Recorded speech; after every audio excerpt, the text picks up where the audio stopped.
Namaste everyone. Welcome back to the physics class. So we are in the last topic of the very first chapter, that is electric charges and fields. So the topic for today's class is Gauss law in electrostatics. So here is the statement for this. The total electric flux through a closed surface in free space is equal to 1 divided by epsilon naught times the net charge enclosed by it. So ಇಲ್ಲಿ ನಾವು ಓದ್ತಿರೋ ಅಂತ concepts ಯಾವ್ದಕ್ಕೆ related ಆಗಿದೆ ಅಂತ first ನೋಡೋದಾದ್ರೆ, the total electric flux ನ ನಾವು five ಅನ್ನೋ ಲೆಟರ್ ಅಲ್ಲಿ ಡಿನೋಟ್ ಮಾಡ್ತೀವಿ and it has to be for a closed surface in free space. So ಆ ಫ್ರೀ ಸ್ಪೇಸ್ ಅನ್ನೋದು ಏನು ಅಂತ ಹೇಳಿ ಫಸ್ಟ್ ನೋಡೋಣ. ಸೊ ಫ್ರೀ ಸ್ಪೇಸ್ ಇದ್ದಾಗ we will be making use of a letter epsilon naught. ಅದೇ ಬೇರೆ ಯಾವ್ದಾದ್ರೂ ಮೀಡಿಯಂಗೆ ಡಿಫೈನ್ ಮಾಡೋದಾದ್ರೆ we make use of epsilon. So epsilon naught is related with the free space. Free space ಅಂತ ಹೇಳಿದ್ರು ಒಂದೇ, ಏರ್ ಅಂತ ಕನ್ಸಿಡರ್ ಮಾಡಿದ್ರು ಒಂದೇ.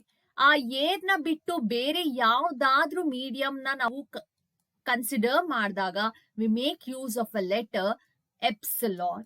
ಸೊ ಫಸ್ಟ್ ಫ್ರೀ ಸ್ಪೇಸ್ ಅಂತ ಹೇಳಿದ್ರೆ ಏನು ಅನ್ನೋದು ಕ್ಲಾರಿಟಿ ಇರಬೇಕು. So free space means we make use of a letter epsilon not, or it is also called as air as a medium.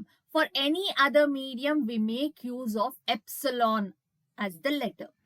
Next, what do you mean by this epsilon naught?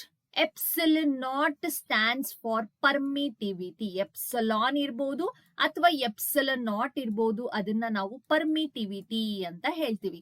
So free space ಗಾದ್ರೆ it is called as permittivity of the free space or permittivity of air. Epsilon ಅಂತ ಬಂದಾಗ permittivity of a medium ಅಂತ define ಮಾಡ್ತೀವಿ. So first ಈ permittivity ಅಂತ ಹೇಳಿದ್ರೆ ಏನು ಅಂತ ಫಸ್ಟ್ ಅರ್ಥ ಮಾಡ್ಕೊಳ್ಳೋಣ. Suppose you have air as a medium. ಆ ಏರ್ ಆಸ್ ಅ ಮೀಡಿಯಂ ಮುಖಾಂತರ ಎಷ್ಟು ಎಲೆಕ್ಟ್ರಿಕ್ ಫೀಲ್ಡ್ ಲೈನ್ಸ್ ಪಾಸ್ ಆಗುತ್ತೆ ಅನ್ನೋದನ್ನ we call it as epsilon naught. So permittivity, permit ಅಂತ ಹೇಳಿದ್ರೆ ಅಲೋ ಮಾಡೋದು. ಏನನ್ನ ಅಲೋ ಮಾಡ್ಬೇಕು ಒಂದು ಮೀಡಿಯಮ್ಮು? ಎಲೆಕ್ಟ್ರಿಕ್ ಫೀಲ್ಡ್ ಲೈನ್ಸ್ ನ ತನ್ನ ಮುಖಾಂತರ ಪಾಸ್ ಮಾಡೋದಕ್ಕೆ ಅಲೋ ಮಾಡೋದನ್ನ we call it as permittivity. So permittivity for air as a medium Godrej it is called as 8.854 into 10 power minus 12. So permittivity ಅದ್ರಲ್ಲೇ ಹೇಳ್ತಿದೆ, ಪರ್ಮಿಟ್ ಮಾಡಬೇಕು. ಏನನ್ನ ಅಲೋ ಮಾಡಬೇಕು? ಎಲೆಕ್ಟ್ರಿಕ್ ಫೀಲ್ಡ್ ಲೈನ್ಸ್ ನ ಒಂದು ಮೀಡಿಯಂ ಅಲೋ ಮಾಡೋದನ್ನ we call it as permittivity. It is an ability of a medium to allow the electric field lines to pass through it. So it is the ability, it is the strength of a medium to allow the electric field lines to pass through it. ಅದನ್ನ ನಾವು permittivity ಅಂತ ಹೇಳ್ತೀವಿ. Next, electric flux. So what do you mean by electric flux? ಒಂದು given ಏರಿಯಾದಲ್ಲಿ ಎಷ್ಟು electric field lines pass ಆಗುತ್ತೋ ಅದನ್ನ we call it as electric flux. The number of electric field lines passing through a given area is called as the electric flux. Free space ಅಂತ ಹೇಳಿದಾಗ we make use of epsilon naught. Epsilon naught stands for permittivity of free space or air. What do you mean by permittivity? It is an ability, it is a strength of a medium to allow the electric field lines to pass through it. Next, ಇಲ್ಲಿ ಏನ್ ಹೇಳ್ತಿದೆ? Electric flux through a closed surface ಅಂತ ಹೇಳ್ತಿದೆ. So ಇಲ್ಲಿ observe ಮಾಡ್ತಿದ್ರೆ ಒಂದು ನಾನು spear ನ ಕನ್ಸಿಡರ್ ಮಾಡಿದೀನಿ. ಸೊ ಅದು ಒಂದು ಕಂಡಕ್ಟರ್ ಅಂತ ಆದ್ರೆ, ಸೊ ಚಾರ್ಜಸ್ ಎಲ್ಲ ಎಲ್ಲಿ ಪ್ರೆಸೆಂಟ್ ಇರುತ್ತೆ? It will be present on the outer surface of a conductor. ಏನಕ್ಕೆ charge outer surface of the conductor ಅಲ್ಲೇ ಪ್ರೆಸೆಂಟ್ ಇರುತ್ತೆ ಅನ್ನೋದು ನಾವು ನೆಕ್ಸ್ಟ್ ಟಾಪಿಕ್ಸ್ ಗೆ ಬಂದಾಗ ಕ್ಲಾರಿಟಿ ಸಿಗುತ್ತೆ. So I have a conductor, the charges will be present on the outer surface of the conductor. Next, ಇದು closed surface ಆಗಿಲ್ಲ, ನನ್ಗೆ ಏನಾಗಿದೆ? ಓಪನ್ ಸರ್ಫೇಸ್ ಆಗಿದೆ. Charges are residing on the surface of the conductor. ಇದನ್ನ ನಾನು closed surface ಮಾಡಬೇಕು. ಹೇಗ್ ಮಾಡ್ತೀನಿ? I will be choosing another surface. That surface is an imaginary surface. So ಆ ಒಂದು ಸರ್ಫೇಸ್ ಏನಾಗಿರುತ್ತೆ, ಇಮ್ಯಾಜಿನರಿ ಸರ್ಫೇಸ್ ಆಗಿರುತ್ತೆ. ಸೊ ಆ ಇಮ್ಯಾಜಿನರಿ ಸರ್ಫೇಸ್ ನ we will be calling it Gaussian surface ಅಂತ ಹೇಳ್ತೀವಿ. ಸೊ ಈ ಒಂದು ಸರ್ಫೇಸ್ ನ ಏನಂತ ಹೇಳ್ತೀವಿ, ಗಾಷಿಯನ್ ಸರ್ಫೇಸ್ ಅಂತ ಹೇಳ್ತೀವಿ. So what do you mean by a Gaussian surface? It is an imaginary surface used to apply the Gauss law. So ಒಂದು ಇಮ್ಯಾಜಿನರಿ ಸರ್ಫೇಸ್, ಆ ಇಮ್ಯಾಜಿನರಿ ಸರ್ಫೇಸ್ ನನಗೆ ಯಾಕೆ ಬೇಕು, ಗಾಸ್ ಲಾನ ಅಪ್ಲೈ ಮಾಡೋದಕ್ಕೆ ಬೇಕು. ಸೊ ಅಲ್ಲಿ ಸ್ಟೇಟ್ಮೆಂಟ್ ಅಲ್ಲೇ ಹೇಳ್ತಿದೆ ಎಲೆಕ್ಟ್ರಿಕ್ ಫ್ಲಕ್ಸ್ ನ ನಾನು ಎಂತ ಸರ್ಫೇಸ್ ಗೆ ಕನ್ಸಿಡರ್ ಮಾಡಬೇಕು ಅಂತ, ಕ್ಲೋಸ್ಡ್ ಸರ್ಫೇಸ್ ಗೆ ಕನ್ಸಿಡರ್ ಮಾಡಬೇಕು ಅಂತ. ಒಂದು ಕಂಡಕ್ಟರ್ ನ ನೀವು ಚೂಸ್ ಮಾಡ್ತಿದ್ದೀರಾ ಅಂತ ಹೇಳಿದ್ರೆ ಅದರಲ್ಲಿ ಪ್ರೆಸೆಂಟ್ ಆಗಿರೋ ಅಂತ ಚಾರ್ಜಸ್ ಎಲ್ಲ ಹೊರಗಡೆ ರಿಸೈಡ್ ಆಗಿರುತ್ತೆ, ಹೊರಗಡೆ ಪ್ರೆಸೆಂಟ್ ಇರುತ್ತೆ, ಅದು ಕ್ಲೋಸ್ಡ್ ಸರ್ಫೇಸ್ ಆಗಲ್ಲ. ಹಾಗಿದ್ದ ಟೈಮಲ್ಲಿ ನಾನು ಗಾಸ್ ಲಾ ಅಪ್ಲೈ ಮಾಡ್ಬೇಕು ಅಂದ್ರೆ ಏನ್ ಮಾಡ್ಬೇಕು, ಒಂದು ಇಮ್ಯಾಜಿನರಿ ಔಟರ್ ಸರ್ಫೇಸ್ ನ ಬರ್ಕೋತೀನಿ. ಆ ಇಮ್ಯಾಜಿನರಿ ಔಟರ್ ಸರ್ಫೇಸ್ ನ ಏನಂತ ಹೇಳ್ತೀವಿ, ಗಾಷಿಯನ್ ಸರ್ಫೇಸ್ ಅಂತೀವಿ. ಸೊ ಆ ಗಾಷಿಯನ್ ಸರ್ಫೇಸ್ ಹಾಕಿದ ತಕ್ಷಣ ಏನಾಯ್ತು, ಇವಾಗ ಈ ಒಂದು ಸರ್ಫೇಸ್ ಕ್ಲೋಸ್ಡ್ ಸರ್ಫೇಸ್ ಅಂದ್ರೆ ಚಾರ್ಜಸ್ ಎಲ್ಲ ಅದರಲ್ಲಿ ಪ್ರೆಸೆಂಟ್ ಆಗಿರೋ ತರ ಕಾಣಿಸುತ್ತೆ. So thereby it becomes a closed surface.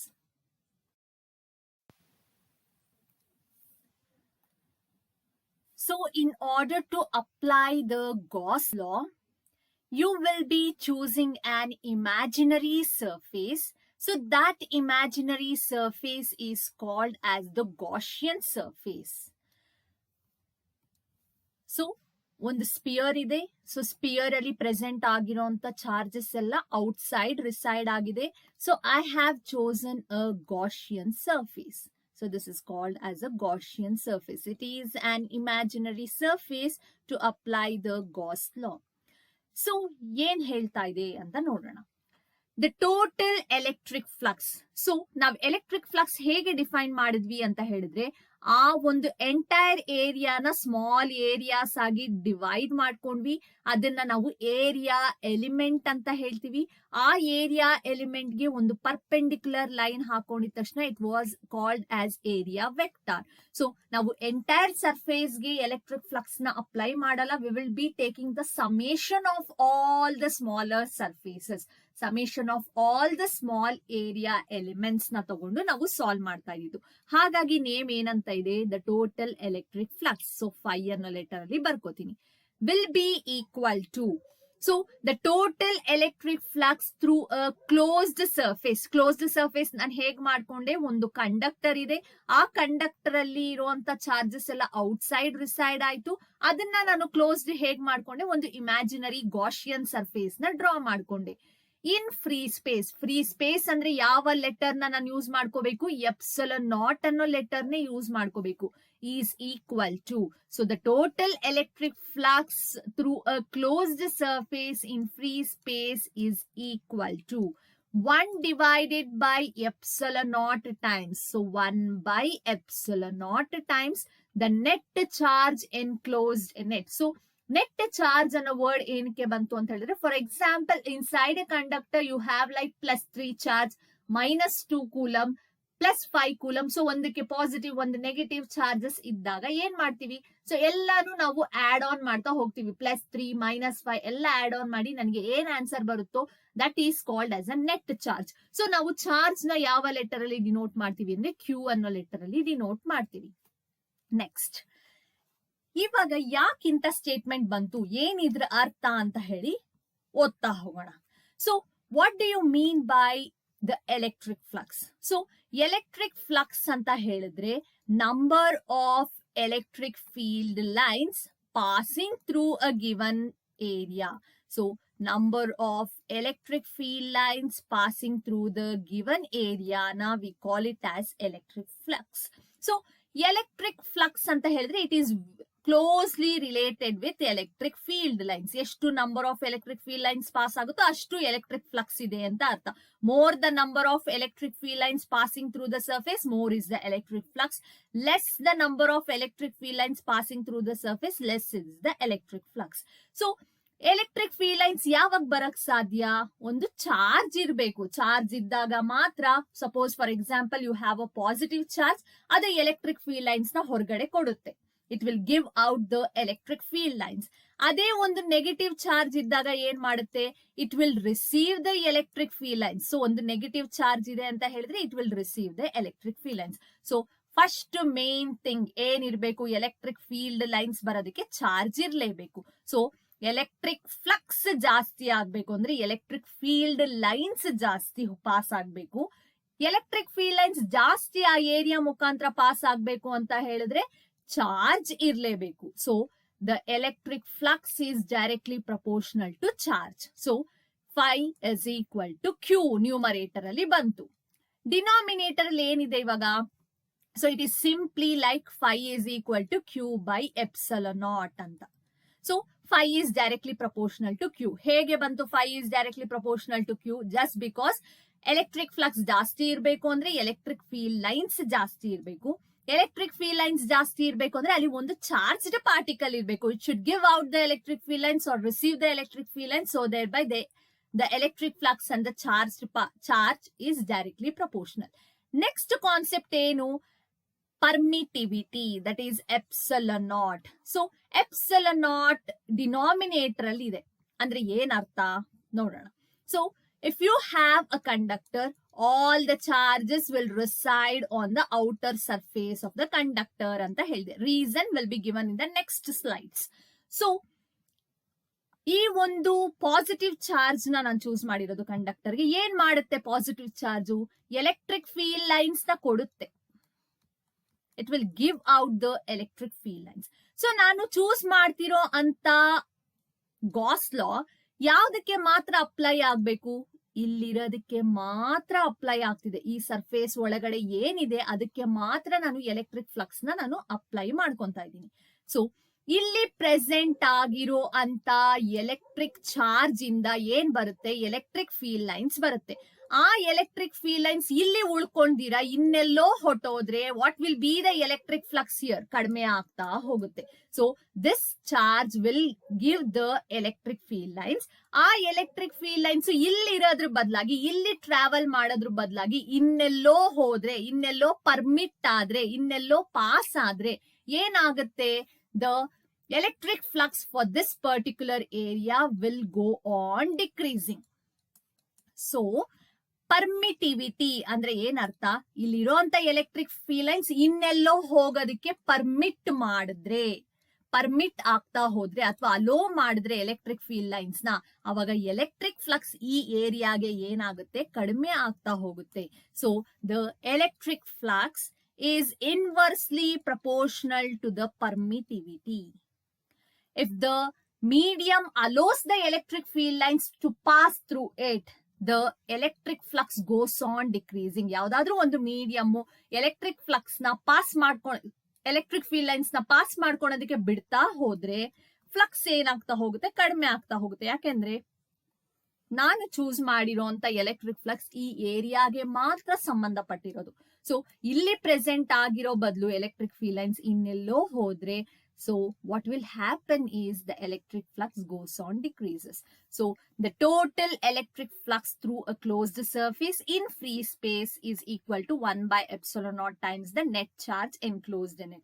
So electric flux ಇರಬೇಕು ಅಂದ್ರೆ ಎಲೆಕ್ಟ್ರಿಕ್ ಫೀಲ್ಡ್ ಲೈನ್ಸ್ ಪಾಸ್ ಆಗಬೇಕು. ಎಲೆಕ್ಟ್ರಿಕ್ ಫೀಲ್ಡ್ ಲೈನ್ಸ್ ಇರಬೇಕು ಅಂದ್ರೆ ಅಲ್ಲಿ ಒಂದು ಚಾರ್ಜ್ ಇರಲೇಬೇಕು. So phi is directly proportional to q. ಯಾವಾಗ ಅಲ್ಲಿ ಪ್ರೆಸೆಂಟ್ ಆಗಿರೋ ಅಂತ ಮೀಡಿಯಮು ಅಲ್ಲಿರುವಂತ ಎಲೆಕ್ಟ್ರಿಕ್ ಫೀಲ್ಡ್ ಲೈನ್ಸ್ ನೆಲ್ಲ ಪಾಸ್ ಮಾಡ್ಕೊಳೋದಕ್ಕೆ, ಇನ್ನೆಲ್ಲೋ ಹೋಗೋದಕ್ಕೆ ಬಿಟ್ಬಿಡುತ್ತೆ, ಅವಾಗ ಏನಾಗುತ್ತೆ, ಇಲ್ಲಿರುವಂತ ಎಲೆಕ್ಟ್ರಿಕ್ ಫ್ಲಕ್ಸ್ ಕಡಿಮೆ ಆಗ್ತಾ ಹೋಗುತ್ತೆ. ಏನಕ್ಕೆ ಕಡಿಮೆ ಆಗುತ್ತೆ, ಎಲೆಕ್ಟ್ರಿಕ್ ಫೀಲ್ಡ್ ಲೈನ್ಸ್ ಇನ್ನೆಲ್ಲೋ ಹೋಗ್ತಿದೆ. ಸೊ ಇಲ್ಲಿ ಏನಾಗುತ್ತೆ, ಎಲೆಕ್ಟ್ರಿಕ್ ಫ್ಲಕ್ಸ್ ಕಡಿಮೆ ಆಗ್ತಾ ಹೋಗುತ್ತೆ. So thereby if you permit the electric field lines to pass through it, less will be the electric flux. So ಹಾಗಾಗಿ inversely proportional.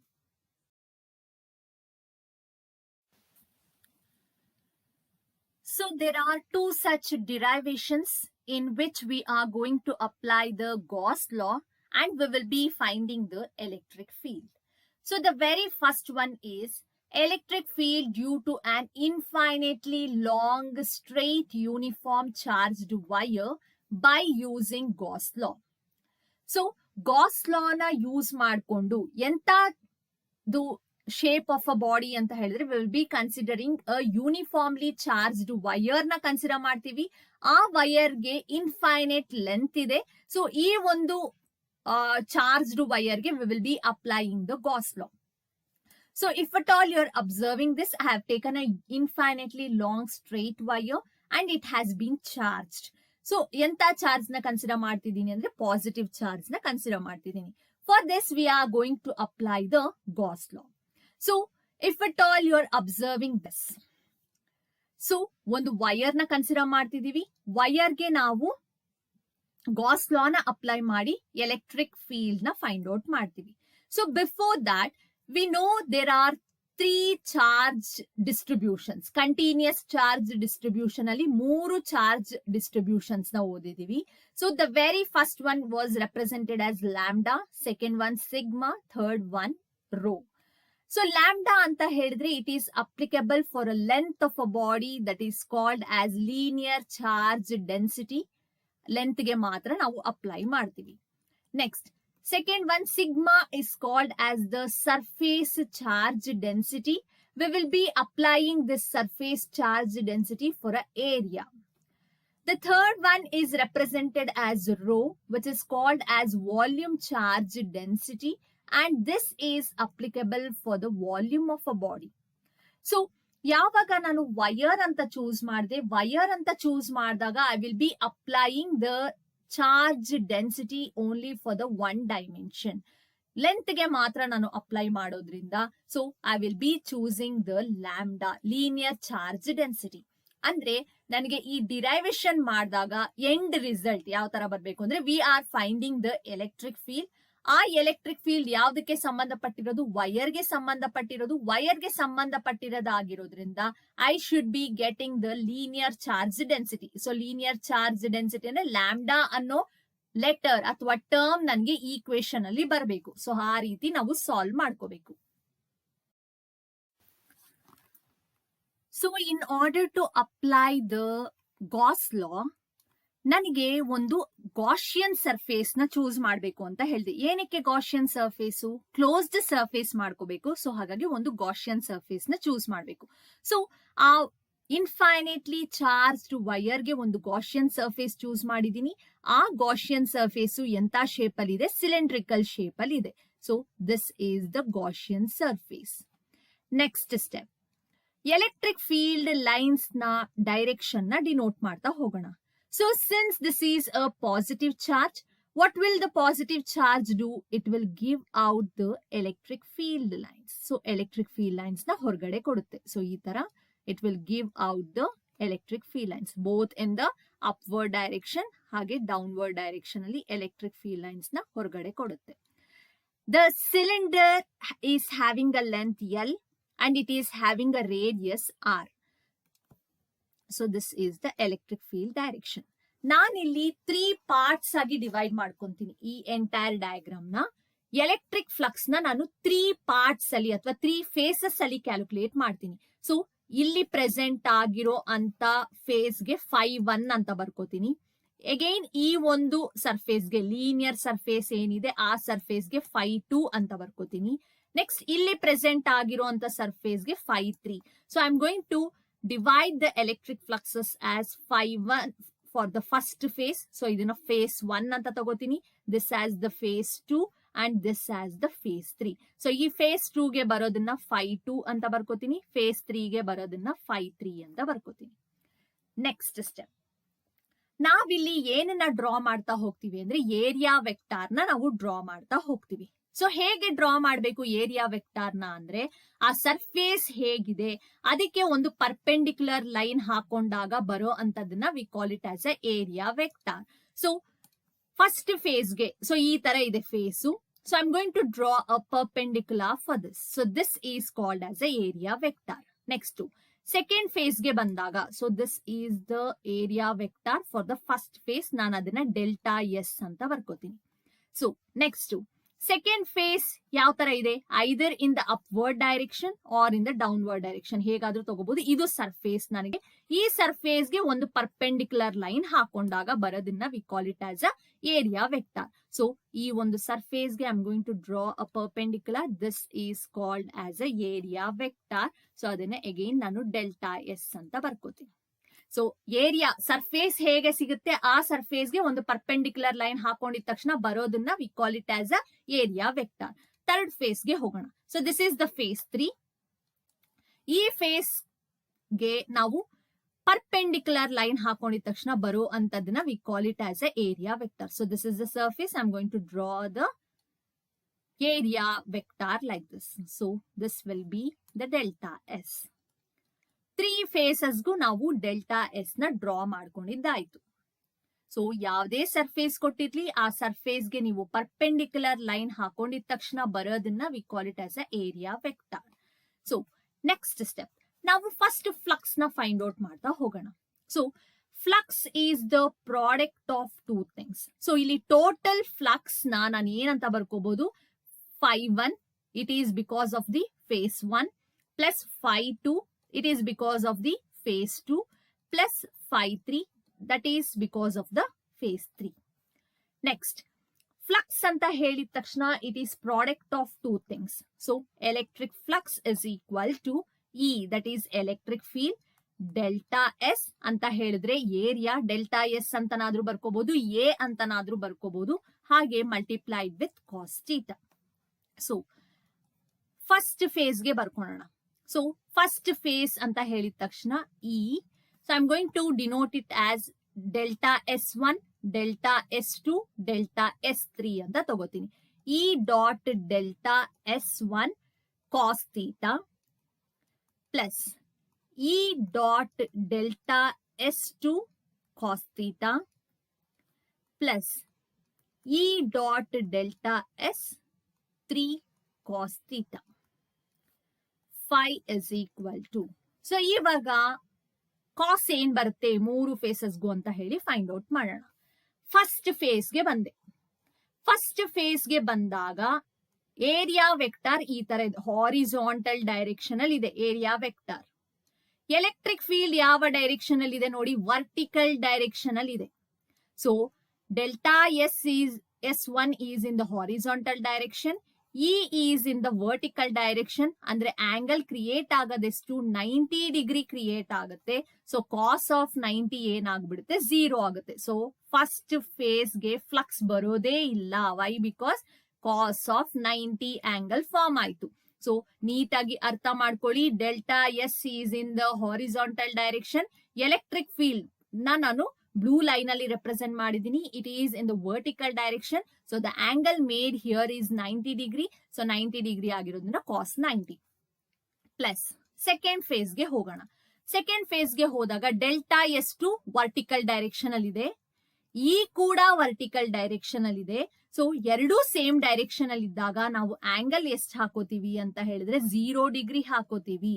So delta S2 cos of 0 degree. ಇದು second ಫೇಸ್ಗೆ.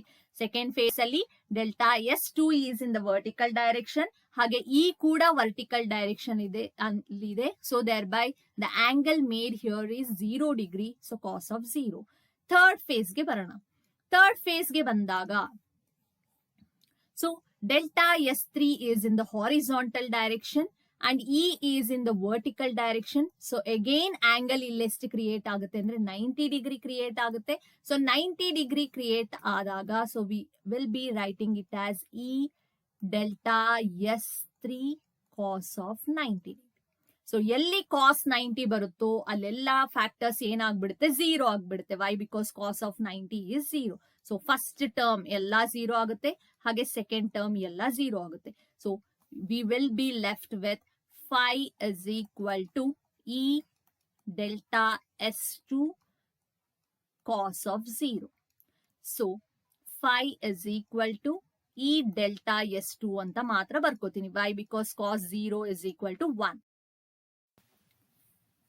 So next step ಅಲ್ಲಿ phi is equal to E dot delta S2 is nothing but area of a curved surface. of a cylinder. So area of a curved surface of a cylinder. So what is the formula for area of curved surface andre? So the formula is 2 pi radius, that is small r, and the length of a cylinder, that is L. So 2 pi r into L. Next, we will be making use of a Gauss law here. So according to Gauss law,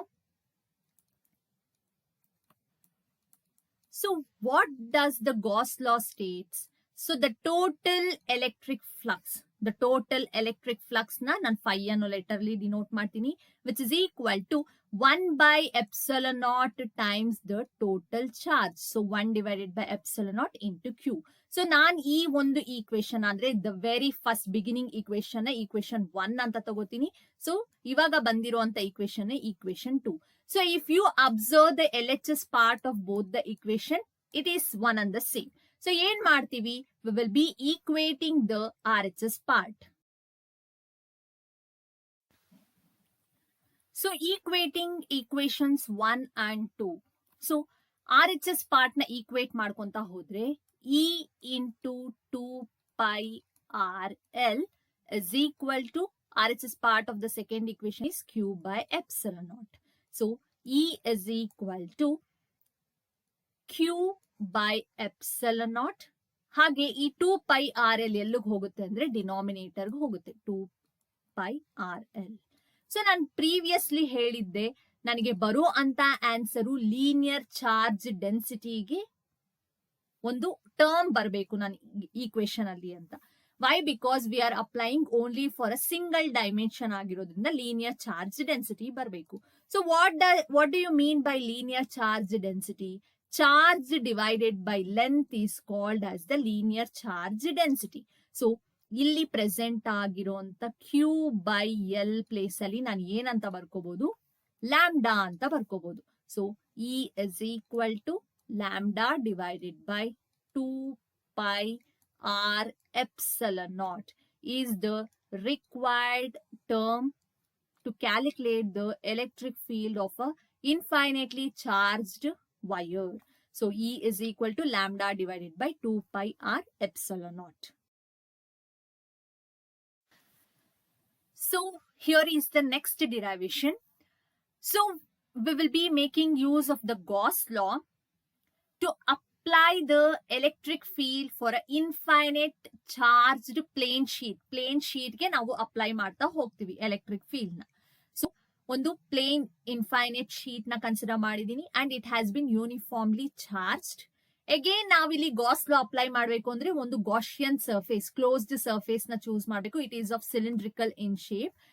ಈ ಸಿಲಿಂಡರ್ಗೂ ಕೂಡ 3 phases ಆಗಿ divide ಮಾಡ್ಕೋತೀವಿ. Face 1, face 2 ಹಾಗೆ face 3. Again ಅಲ್ಲಿ electric flux ಒಂದೊಂದು ಫೇಸಸ್ಗೂ ಏನ್ ಬರುತ್ತೆ ಅಂತ ನೋಡ್ತಾ ಹೋಗ್ತೀವಿ and we will B calculating the electric field. So this is the infinite plane sheet I have chosen. ಆ ಒಂದು ಇನ್ಫೈನೈಟ್ ಪ್ಲೇನ್ ಶೀಟ್ ಗೆ ನಾನು ಗಾಸ್ ಲಾ ಅಪ್ಲೈ ಮಾಡಬೇಕು ಅಂದ್ರೆ I have to take a Gaussian surface. So Gaussian surface is in the form of a cylinder. So ಇದು ಹೇಗಿರುತ್ತೆ infinite plane sheet ಅನ್ನೋದನ್ನ ನಾನು ಪಕ್ಕದಲ್ಲಿ ಒಂದು ಪಿಕ್ ಅಲ್ಲಿ ತೋರಿಸ್ತಾ ಇದ್ದೀನಿ. ಸೊ ಒಂದು ಶೀಟ್ ನ ನೀವು ಈ ತರ ಹೆಲ್ಡ್ ಮಾಡಿ ಇಟ್ಕೊಂಡಾಗ ಅಥವಾ ನಿಲ್ಸ್ಕೊಂಡಾಗ ಬರೋದನ್ನ we call it as plane sheet. ಅಂದ್ರೆ ಚಾರ್ಜಸ್ ಎಲ್ಲ ಈ ಕಡೆಗೆ ಪ್ರೆಸೆಂಟ್ ಇರುತ್ತೆ ಅಥವಾ ಆ ಕಡೆ ಅಂದ್ರೆ towards the left side present ಇರುತ್ತೆ ಅಥವಾ towards the right side present ಇರುತ್ತೆ. ಸೊ ಎಲೆಕ್ಟ್ರಿಕ್ ಫೀಲ್ಡ್ ಯಾವ ಕಡೆಗೆ ಪ್ರೆಸೆಂಟ್ ಇರುತ್ತೆ ಅಂದ್ರೆ ಹಾರಿಜಾಂಟಲ್ ಡೈರೆಕ್ಷನ್ ಅಲ್ಲಿ ಪ್ರೆಸೆಂಟ್ ಇರುತ್ತೆ. ಸೊ ನಾವು ಆ ತರ ಡಯಾಗ್ರಾಮ್ ನ ಡ್ರಾ ಮಾಡಕ್ಕಾಗಲ್ಲ, which means the electric field lines will be towards the left side R towards the right side. So ಒಂದು ಪೇಪರ್ ನ ನೀವು ನಿಲ್ಸ್ಕೊಂಡಾಗ ಯಾವ ಕಡೆಗೆ ಪ್ರೆಸೆಂಟ್ ಇರುತ್ತೆ ಚಾರ್ಜಸ್ ಅಂತ ಹೇಳಿದ್ರೆ towards the left side. Front sheet ಅಲ್ಲಿ ಒಂದ್ ಕಡೆ ಪ್ರೆಸೆಂಟ್ ಇರುತ್ತೆ, ಹಾಗೆ ಬ್ಯಾಕ್ ಸೈಡ್ ಶೀಟ್ ಅಲ್ಲೂ ಚಾರ್ಜಸ್ ಪ್ರೆಸೆಂಟ್ ಇರುತ್ತೆ. ಸೊ ಚಾರ್ಜಸ್ ಎಲ್ಲಿ ಪ್ರೆಸೆಂಟ್ ಇರುತ್ತೋ ಅಲ್ಲೇ ಎಲೆಕ್ಟ್ರಿಕ್ ಫೀಲ್ಡ್ ಲೈನ್ಸ್ ಬರೋದು. So thereby towards the left side ಇರುತ್ತೆ electric field lines or towards the right side present ಇರುತ್ತೆ. So here the electric field lines will be towards the left side. So ಈ ಕಡೆಗೆ ಇರುತ್ತೆ, ನಾನು draw ಮಾಡ್ತಿರೋ ಕಡೆಗೆ. ಇಲ್ಲ ಅಂತ ಹೇಳಿದ್ರೆ ಟುವರ್ಡ್ಸ್ ದ ರೈಟ್ ಸೈಡ್ ಕೂಡ ಇರುತ್ತೆ. So electric field lines will be towards the left or right side. So ಅದು ಪೇಪರ್ ಆಗಿದೆ ಅಥವಾ ಬರ್ದಿರೋ ಪಿಕ್ಚರ್ ಆಗಿದೆ ಅಂತ ಹೇಳ್ಬಿಟ್ಟು ಫ್ರಂಟ್ ಅಂಡ್ ಬ್ಯಾಕ್ ಇರುತ್ತೆ ಎಲೆಕ್ಟ್ರಿಕ್ ಫೀಲ್ಡ್ ಲೈನ್ಸ್ ಅಂತ ಅನ್ಕೋಬೇಡಿ. ಸೊ ಈ ತರ ಹೆಲ್ಡ್ ಮಾಡಿ ಇಟ್ಕೊಂಡಾಗ ಒಂದು ಪೇಪರ್ ನ ನಿಲ್ಸ್ಕೊಂಡಾಗ ಯಾವ ಕಡೆಗೆ ಪ್ರೆಸೆಂಟ್ ಇರುತ್ತೆ, towards the left or towards the right side. So back view ನ ನಾವು ತೋರ್ಸೋದಕ್ಕಾಗಲ್ಲ. So this will be the electric field direction towards left or towards right. And I have chosen 3 such phases. So phase 1, phase 2, phase 3. ಹಾಗೆ ಆ phase 1, phase 2, phase 3 ಗೆ ಬರುವಂತ electric flux ಯಾವ್ದು ಅಂದ್ರೆ phi1 for the phase 1, phi2 for the phase 2, ಹಾಗೆ phi3 for the phase 3. Next, ಇದು plane sheet ಆಗಿರೋ ಕಾರಣ ಇಲ್ಲಿ ನಾವು 2 ಡೈಮೆನ್ಷನ್ಸ್ ನ ಮೆಷರ್ ಮಾಡ್ತೀವಿ. 2 ಡೈಮೆನ್ಷನ್ ಅಂದ್ರೆ ನನಗೆ ಫೈನಲ್ ಆನ್ಸರ್ ಅಲ್ಲಿ ಸಿಗ್ಮಾ ಬರಬೇಕು. ಸೊ ಸಿಗ್ಮಾ ಬಂದಿದ ತಕ್ಷಣ we say it as surface charge density. So ಇವಾಗ again this electric flux is applicable for the 3 phases. That is phi1 for the first face, phi2 for the second face, ಹಾಗೆ phi3 for the third face. Again ನಾನಿಲ್ಲಿ ಇನ್ನೊಂದೇನೋ draw ಮಾಡ್ಕೋಬೇಕು, that is called as a area vector. Area vector will usually be normal to the surface. So ಒಂದು surface ಇದೆ ಅಂತ ಹೇಳಿದ್ರೆ ಆ surface ಗೆ ನಾರ್ಮಲ್ ಆಗಿ ಡ್ರಾ ಮಾಡ್ತೀವಿ. ಫಸ್ಟ್ ಫೇಸ್ ಗೆ ನಾರ್ಮಲ್ ಆಗಿ ಡ್ರಾ ಮಾಡ್ತೀವಿ ಅಂತ ಹೇಳಿದ್ರೆ, so this will be the area. So this is the area, that is delta S1 ಅಂತ ಬರ್ಕೋತೀನಿ. ನೆಕ್ಸ್ಟ್ ಸೆಕೆಂಡ್ ಫೇಸ್ ಗೆ ಬರೋದಾದ್ರೆ ದಿಸ್ ಈಸ್ ದ ಸರ್ಫೇಸ್. ಈ ಸರ್ಫೇಸ್ ಗೆ ನಾವು ಪರ್ಪೆಂಡಿಕ್ಯುಲರ್ ಲೈನ್ ಹಾಕೋಬೇಕು. So this will be the delta S. So ಇದನ್ನ delta S2 ಅಂತ ಬರ್ಕೋತೀನಿ. Next for the third surface. So this is the third surface.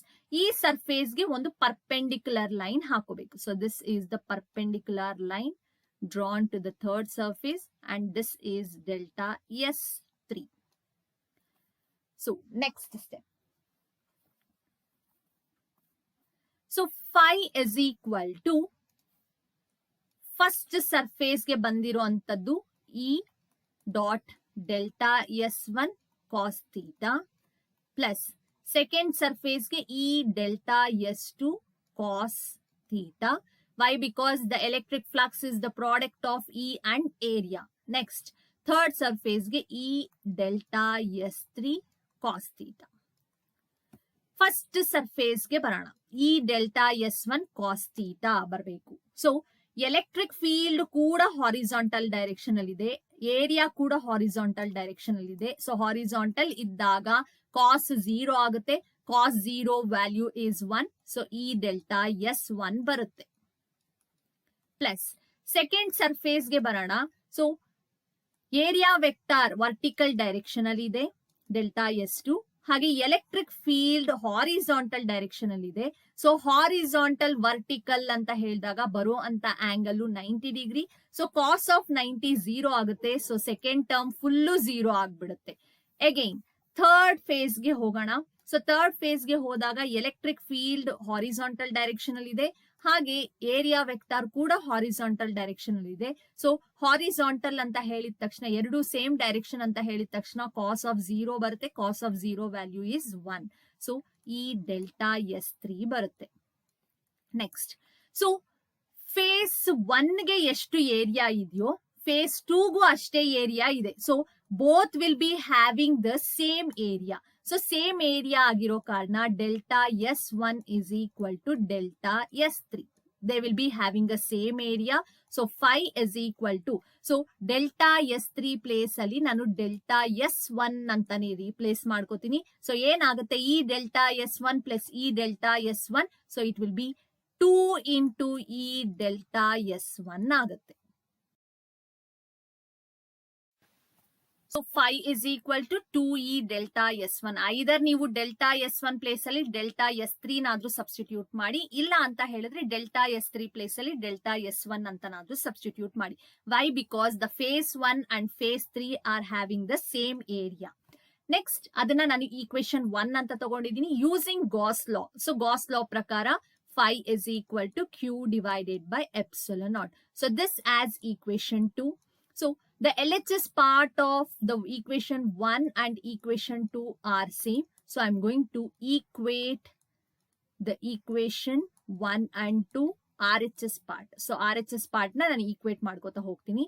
So 2E dot delta S1 is equal to Q by epsilon naught. ಬರೀ RHS part ನ equate ಮಾಡ್ಕೊಂಡಿದ್ದೀನಿ. ನನಗೆ electric field ಬೇಕು. So E is equal to Q divided by epsilon naught into 2 delta S1. So ನಾನು previously ಹೇಳಿದೆ ನಾವು plane ಶೀಟ್ಗೆ apply ಮಾಡ್ತಿರೋ ಕಾರಣ so you will be getting the surface charge density. So what do you mean by surface charge density? Sigma is equal to charge by area. ಏರಿಯಾನ A ಅನ್ನೋ letter ಅಲ್ಲಾದ್ರೂ denote ಮಾಡಿರ್ಬೋದು ಅಥವಾ ಡೆಲ್ಟಾ ಎಸ್ ಅನ್ನೋ letter ಅಲ್ಲಾದ್ರೂ denote ಮಾಡಿರ್ಬೋದು. So ಇಲ್ಲಿ Q divided by delta S1 place ಅಲ್ಲಿ ನಾನು ಏನಂತ ಹಾಕ್ಬೋದು, ಸಿಗ್ಮಾ ಅನ್ನೋ ಲೆಟರ್ ನ ಇನ್ಸರ್ಟ್ ಮಾಡ್ಬೋದು. So E is equal to Q by delta S1 place ಅಲ್ಲಿ ನಾನು ಸಿಗ್ಮಾ ಅಂತ ಬರ್ಕೋತೀನಿ, ಡಿವೈಡೆಡ್ ಬೈ 2 ಎಪ್ಸಿಲಾನ್ ನಾಟ್ ಉಳಿಯುತ್ತೆ. So this is the electric field for a infinitely charged plane sheet. Plane sheet ಗಾದ್ರೆ sigma by 2 epsilon naught ಬರುತ್ತೆ. So, and this completes the chapter.